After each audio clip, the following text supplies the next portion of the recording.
पूरा घर रोशनियों से भरा होता है, जैसे कोई शादी अभी से हो रही हो। लेकिन किसी को ये नहीं पता कि इस घर में एक बेटी का जनाजा उठने वाला है। अनु जब घर के दरवाजे से अंदर कदम रखती है तो उसका दिल अजीब सी बेचैनी महसूस करता है। उसे लगता है जैसे ये घर उसका अपना नहीं रहा, जैसे हर दीवार उसे घूर रही हो। माँ की मुस्कुराहट छूटी लगती है, भाई बहन की खामोशी चीख रही होती है, और फिर वो आवाज़ आती है जो हर फैसले की मालिक होती है, बाप की आवाज़, जो बिना पूछे ज़िंदगी का फैसला सुना देता है।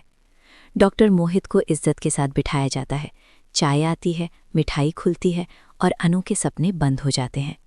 वालिद के अल्फाज हवा में गूंज जाते हैं कि रिश्ता फाइनल है, शादी होगी, कोई बहस नहीं होगी।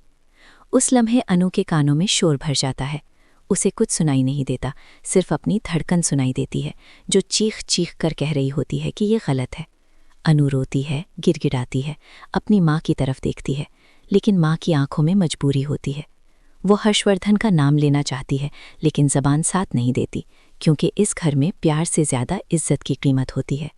वालिद उसे याद दिलाते हैं मुंबई वाला वादा, वो वादा जो मजबूरी में किया गया था, वो वादा जो एक बेटी ने अपने बाप के गुस्से से बचने के लिए किया था, और आज वही वादा उसकी ज़िंदगी का फंदा बन जाता है। तुम मेरी बेटी हो, मेरी मर्जी से जियोगी।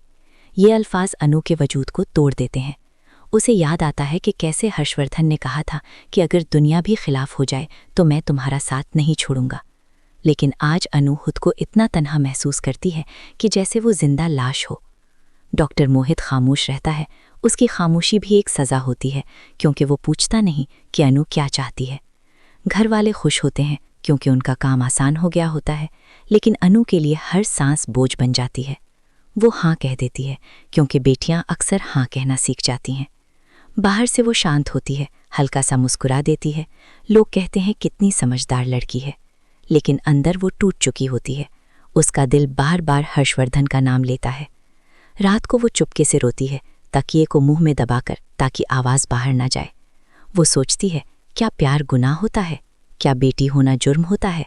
और कहानी यहीं ख़त्म नहीं होती, बल्कि यहीं से शुरू होती है, क्योंकि आने वाला वक्त सिर्फ शादी नहीं, इम्तिहान है, दर्द है, बगावत है, और शायद एक दिन सच्चाई का धमाका भी। सवाल सिर्फ इतना है कि क्या अनु अपनी कुर्बानी के साथ ज़िंदगी गुजार देगी, या फिर एक दिन वो खुद के लिए खड़ी होगी। फैसला आपके हाथ में है।